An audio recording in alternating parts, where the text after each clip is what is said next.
بسم اللہ الرحمن الرحیم۔ السلام علیکم ناظرین، کیسے ہیں آپ؟ ناظرین، اللہ تعالیٰ سے دعا ہے کہ اللہ تعالیٰ آپ کی ہر مشکلیں اور منزلیں آسان کر دے۔ ناظرین، آج میں آپ کو اللہ کے رسول صلی اللہ علیہ وسلم کا بچپن کا واقعہ سناؤں گا۔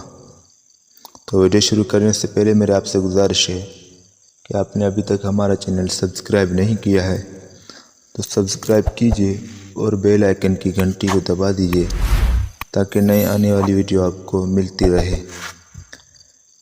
حضرت حلیمہ سعدیہ جب بکریوں کو چرانے بھیجتی تھی تو ساتھ شیمہ کو بھی بھیجتی تھی۔ ایک دن بکریاں چرانے کے لیے شیمہ نے کافی دیر کر دی تو حلیمہ سعدیہ نے فرمایا، شیمہ آج تم نے بہت دیر کر دی، اب تک بکریاں چرانے نہیں گئی تم؟ امی، میں آج بکریاں چرانے نہیں جانا، میں اکیلی ہوں اور بکریاں زیادہ ہے، گرمی کا موسم ہے، بھاگ بھاگ کر میں تھک جاتی ہوں، مجھے اکیلی سے یہ نہیں ہوتا، اب آپ میرے ساتھ کسی کو بھیجا کریں۔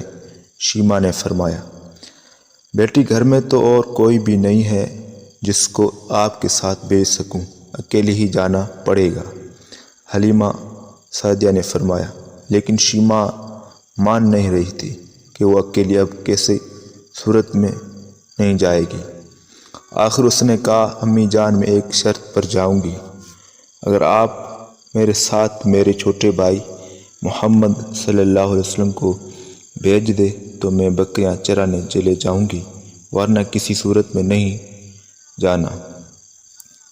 حلیمہ سعدیہ نے فرمایا، بیٹی تیرا بھائی محمد صلی اللہ علیہ وسلم تو بہت چھوٹا ہے، ایک بکریوں کو سنبھالنا، دوسرا ایک چھوٹے بچے کو سنبھالنا بہت کٹھن کام ہے میری بچی۔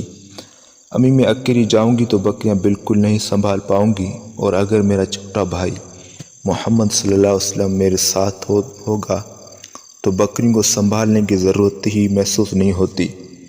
ماں نے پوچھا، اے شیمہ، یہ تو کیا کہہ رہی ہے؟ مجھے سمجھ نہیں آ رہا۔